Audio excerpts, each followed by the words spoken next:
Този курс, който разработихме, е по пари, банки и финансови пазари, първа и втора част.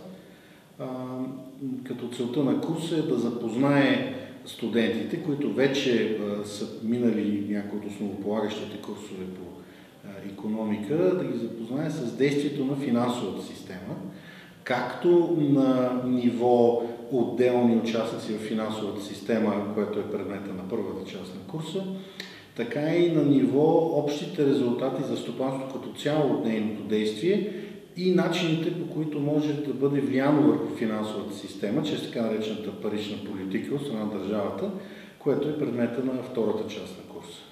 Това, което е основното, с което се занимава, то заглавието е малко така увличащо. Пари, банки, човек смята, че ще забогатее като мине през този курс. Той се занимава също с представяне на основните концепции, в смисъл какво са парите, защо са парите, как хората използват парите, но всъщност главното, с което се занимава, е как хората купуват и продават обещания един на друг, съответно доколко обещанията може да им се вярва, доколко на хората може да се вярва. Всички тези въпроси откриваме доста изненадващи връзки с самото банково дело и с финансовите пазари. След което откриваме как държавата може да влияе върху цялостната парична среда и финансова среда в човешкото общество, чрез своето въздействие върху масата на парите.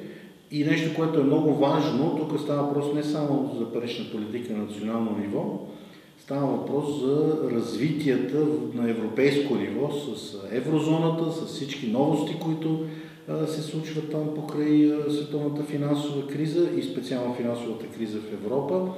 Така че курсът се опитва да поддържа едно съвсем ниво на едни гърди с събитията, които се случват около нас. Значи курсът по пари, банки и финансови пазари, първа и втора част, изглежда сякаш то е една отделна тематика, но всъщност знания в тази област са ключово важни за разбирането на това какво се случва в стопанство като цяло.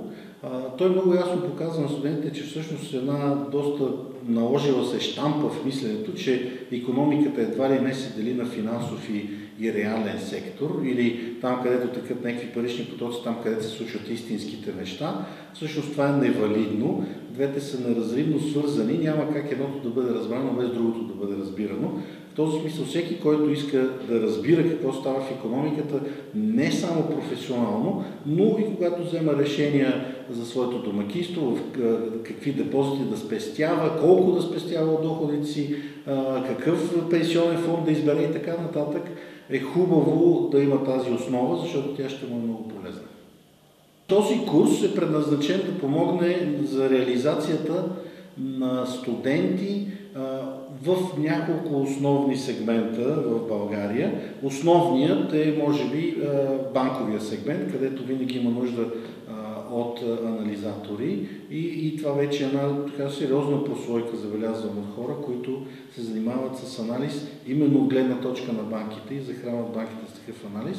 Разбира се, БНБ и изобщо Българска народна банка също така е много сериозен потребител. Курсът дава много добра основа, дори ако човек не се занимава стриктно с финансово-парични теми, да участва в държавно управление, както законодателно, така и изпълнително. И не на последно място, все по-растещите нужди в Европа, където ще има нужда и от български представители, доколкото паричната интеграция очевидно ще продължи да се случва, ще има все по-голяма нужда от хора и в тези среди, които да участват в управлението на тази голяма и много сложна система.